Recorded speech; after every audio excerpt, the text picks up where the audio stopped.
Fort Laramie.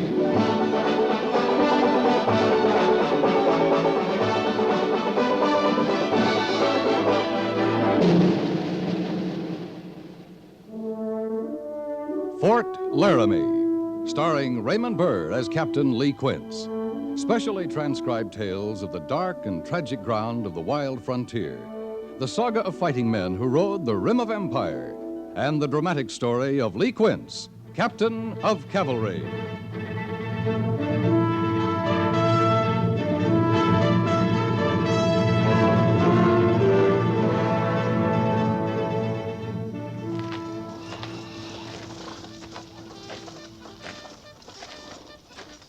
Captain?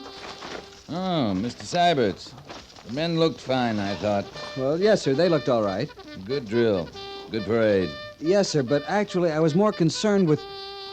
Well, weren't you listening, sir? I was watching, Lieutenant. I almost never listen to a dress parade. I mean the band. The band seemed to march real good. Captain, the music. Frankly, I thought it was terrible. Oh? Usually it just sounds bad. But today it was awful. What, didn't it sound strange to you? Tinny, off-key? I was watching B Company, Mr. Syberts. Marched just fine. I don't know. Maybe it's my ears. More likely my ears. I don't pay much mind to the music. When I was a boy, my mother thought I had a promising voice. So I'd sing for her. And the hogs would come running. Then the neighbors got so they'd come running, too. I got a lot of encouragement to quit singing. But just because you couldn't sing well, Captain, doesn't mean you don't have an appreciation for music. Oh, I think it does, Mr. Syberts. You see, I wasn't just obliging my mother. I thought I sounded fine, too. Well, you were considerably younger, sir. I'm sure you've outgrown all that by now. After all, with your mother to encourage you couldn't be blamed for thinking that you had Around her neck she wore a yellow ribbon. Captain. She wore it in the winter and the merry month of May. And when they asked her why Really, Captain, it was more about the regimental band than anything else, and if you didn't notice the band, sir, Far away, far away, she wore it for her lover who was far, far away. Yes, sir, well, I'm beginning to think I was very mistaken, if you'll excuse me, Far Captain. away, far Captain Quince? Major Daggett? What are you doing? I was singing, sir. You call that singing? Yes, I do. But I suppose it's a minority opinion. Are you drunk, Captain? No, sir. I can account for the singing if you're interested, Major. I'm only interested in stopping it. We've had enough bad music around here for one day. I thought dress parade came off fine, sir. I was very proud of B Company. Captain, I don't want to hear another reference to dress parade today.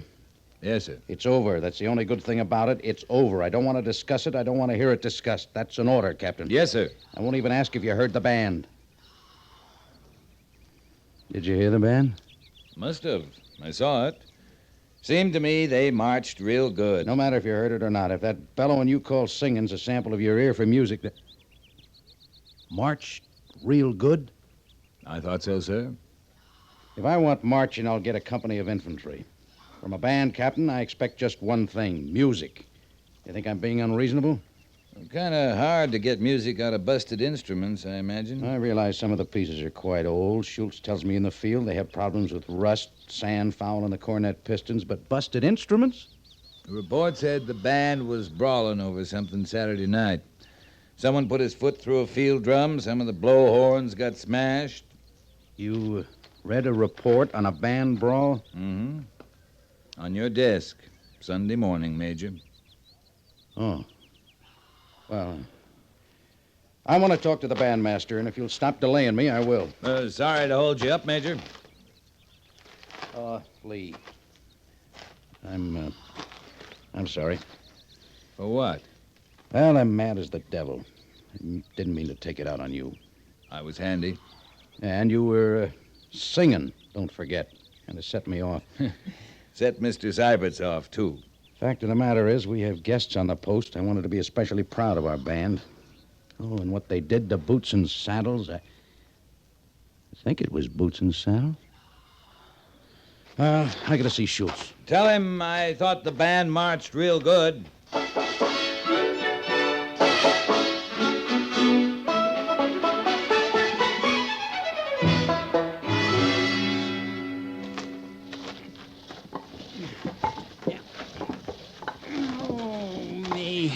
you ailing, Harrison? Not me, Sergeant. Well, we'd like to get that lumber loaded so you could run the wagon up to old Bedlam, unload it, and come back here and start all over. No, I'm doing what I can. I swear I am. You ain't ailing, you shake a leg. Both of them shaking now, Sergeant. All right, Harrison, come out with it. I got about half a minute's patience left. You know I'm a reasonable man. You know that right off. Well, if I'm not reasonable, maybe there's a cause. I ain't got long to wait. Like this contrary weather. It ought to be cooling off. Give a man a feel for hard work. It's got no right to be blazing hot this time of year. You're asking for a change of weather? I'd be obliged if you could arrange it, Sergeant. Anything, just any small thing would be an improvement. Well, now, you just come to the right man, Harrison. Just for you, I'm going to change the weather. You mind now you asked me to do it? Oh, I ask. I sure ask, all right. Trooper Harrison, Yes, Sergeant. report to the guardhouse. Guardhouse? On what charge? On the charge that you asked for. It takes you right out of the blazing sun. Of course, how you're going to get a breath of air is something else again. But seeing any small change would be an improvement. Sergeant, I'll be getting back to my loading now. I thought you wanted to change the weather. One day I'm gonna learn to keep my mouth shut around here. That day comes, you write me a letter so I'll know. You know I can't write. I tell you one good thing, Harrison. I just ain't rising to any more bait, Sergeant. Fatigue's over in half an hour, and after supper... There's a band concert, I know. Well, it ain't gonna cool me off none. Not a cent's worth. Only there ain't gonna be no band concert. In fact, if Bandmaster Schultz can't explain himself any better to Major Daggett than he has so far... Oh, my foot! Maybe we heard the last toot ever from our regimental band.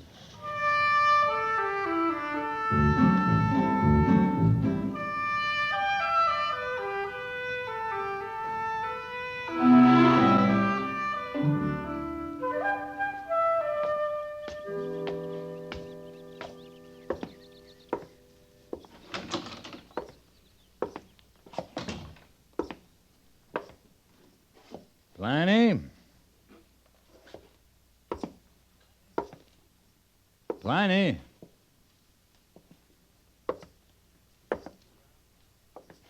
You around, Pliny? No. What are you doing behind the pickle barrel? You drop a penny? Are you alone, Captain? Sure. I'm not exactly open. It's almost 4:30. You'd open at midnight to sell a 2-penny cigar. Now come on out from behind that barrel. Well, oh my, it's unnerving. That's what it is. What did you want, Captain? What are you whispering about? Well, you never know who's listening these days. I'm listening. I'm hard put to hear you. Are you going to sell me a glass of beer, or do I have to draw it myself? Ha-ha. Aha. Who sent you? Pliny, it's a hot day. Oh, no, you don't, sir. I know an investigation when I see one. Well, you may tell that committee and Major Daggett and all the powers that be that I am living up to the letter of my agreement with the United States Army. Maybe you ought to have a glass of beer, too. It's not my concern if the regimental band can't play without instruments. What about the band? No beer, no band. Oh, I'll miss the drums. Won't you? Pliny, what time of day do you start making sense? Why, Captain, I believe you don't know. You came here in innocence. But these are dark days, and the seeds of distrust are on the wind. This time I'm going into the canteen and get that beer. There is no beer. There will be no beer. Beer is a closed issue. Poor Schultz. Poor Schultz. You keep going from beer to band. From no beer to no band. And you can thank Mrs. Feemster and her committee for that. Mrs. Feemster's not doing anything. She's just visiting Fort Laramie. Her visit was ill-timed, just when Schultz needed new instruments the worst way. But alas, 5% of nothing will not buy French horns and trumpets. And, oh my, I will miss the drums. I'm still not reaching you, am I, Captain? I know. No, you're not. Then let me put it simply. A, B, C. A is for the agreement. Now then, 5% of all proceeds from the sale of beer I give to B, which is the band. From these monies, Schultz buys new instruments. That is, he did until... Oh, yes, until C. C is for committee, headed by Mrs. Feemster, the committee for moral improvement, if you will. Oh, and that means no beer. It follows, then, no beer, no proceeds, no band. Oh, my, I put that well, didn't I? If you did, you better climb in that pickle barrel, Pliny. A sutler that doesn't sell beer needs a real hiding place. But the brine... Salty.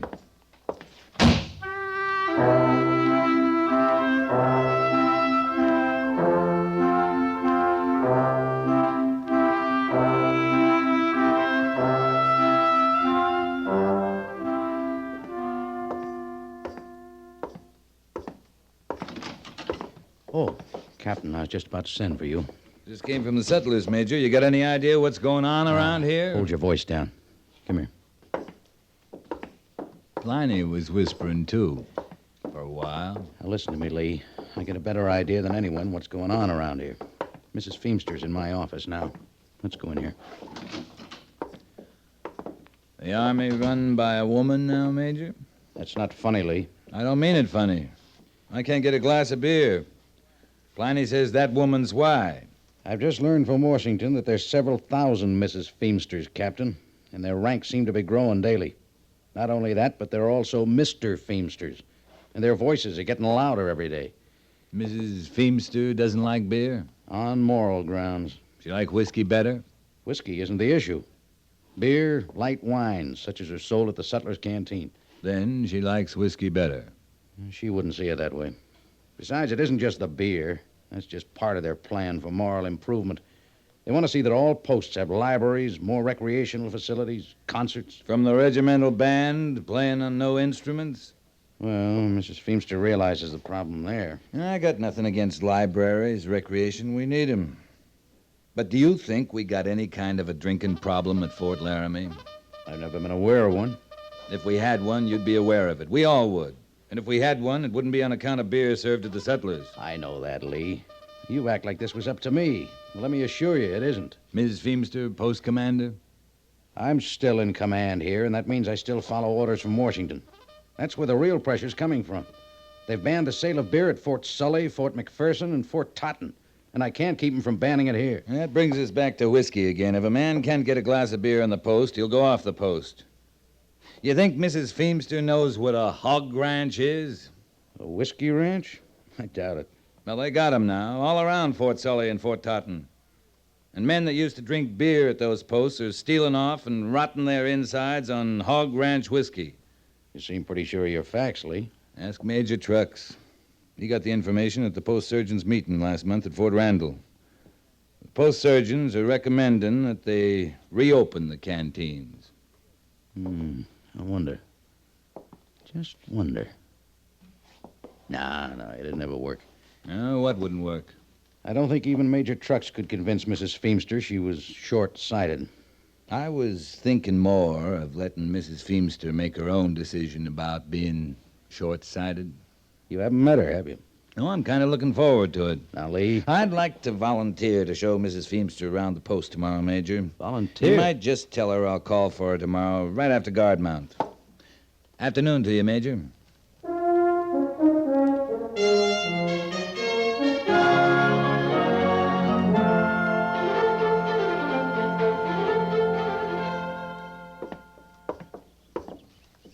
Of course, in time, we'd want to build a library building separate, but that takes time. Right now, there's only one building not being put to use. Well, I'm sure I don't know where that is, Captain. Goodness knows we've covered most of the post. Except the sutler's, ma'am. It's just ahead. But surely the sutler store isn't vacant. Not the store, just the canteen. It's part of the same building. Is that where they keep beer? When they had it, ma'am. My dear young man, I have never set foot in a saloon, and I don't intend to go now. The saloon's where they sell liquor, ma'am. This canteen's an empty room and a counter. But if you don't want to look at it, You're why... certain there's nothing in the nature of spirits in there? I give you my word, Mrs. Feemster. There isn't a sign of spirit in there now. Very well, then. I suppose I should take the long view. After all, the library is the important thing. But in a saloon... Canteen. I'll take your word there's a difference, Captain.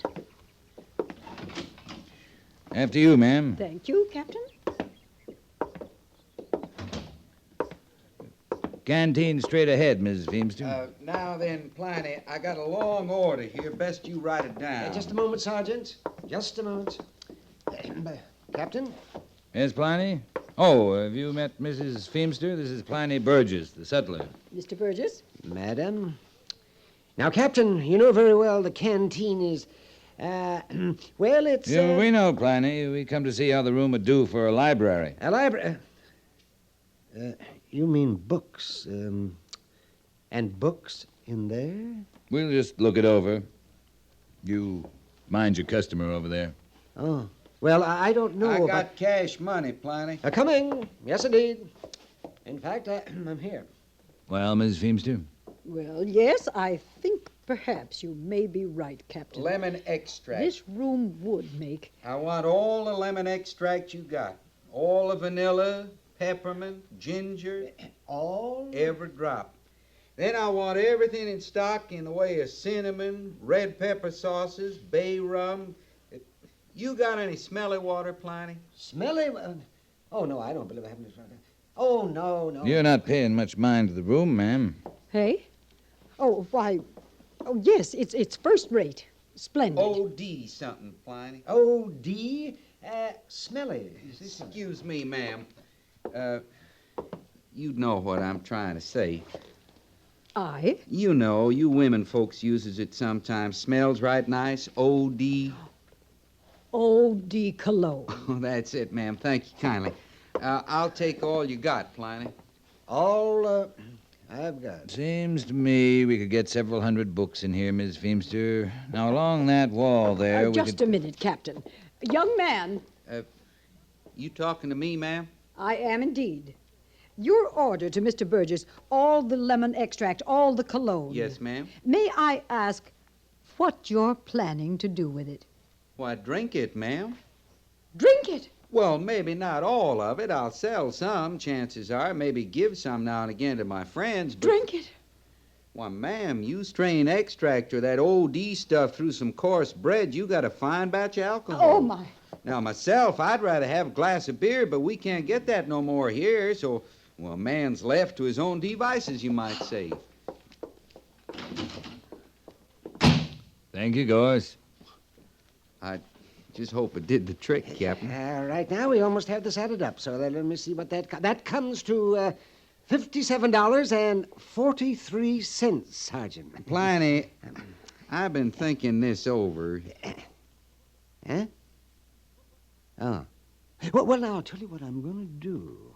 Now, since you're such a good customer, I'm going to let you have the whole thing for $57.33. You drink it, Pliny. I'm going to Laramie Village for a beer.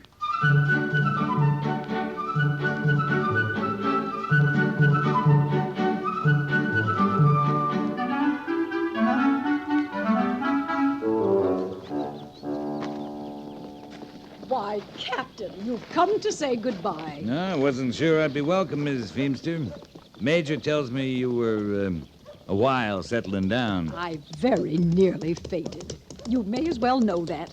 Well, if it'd make you feel any better, it was all made up for your benefit, ma'am. So Major Daggett assured me. Oh, My, Captain, I'm going back to Washington with a brand new outlook. I think our Committee on Moral Improvement may just revise its thinking a bit. You talked to the post surgeon. Indeed, I did. I'm taking the entire matter up with all of official Washington. Yes, ma'am. And I want to thank you for opening my eyes, Captain. And that nice orderly of yours. Harrison? Yes, Trooper Harrison. He's the one who makes those nice outdoor stoves. He is? He was cooking last evening down by the Laramie River. I was out for my evening constitutional, and he explained it all to me about his stove. A retort, a condenser, and a receiver. Harrison? He called it a stove? Oh, he had some other name for it. A foolish name, too. A foolish name like a still? Yes, but I could see it was a stove. He's promised to send me the plans, show me just how to make it. Mrs. Feemster, that stove, now it's just... Oh, my goodness, the stage is ready. Goodbye, Captain. Goodbye, Mrs. Feemster.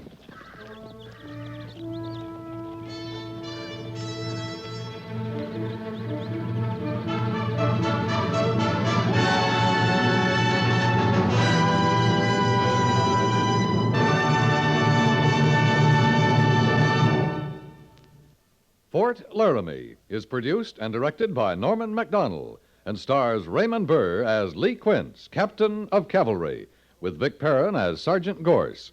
The script was specially written for Fort Laramie by Kathleen Height, with sound patterns by Bill James and Ray Kemper, musical supervision by Amerigo Marino. Featured in the cast were Howard McNear, Jeanette Nolan, and Sam Edwards. Jack Moyles is Major Daggett, and Harry Bartell is Lieutenant Seiberts.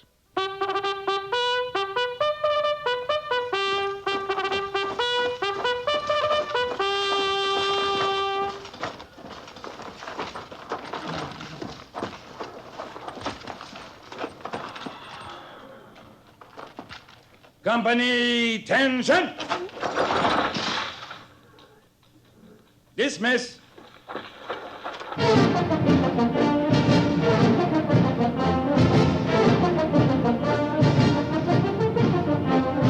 Next week, another transcribed story of the Northwest frontier and the troopers who fought under Lee Quince, Captain of Cavalry.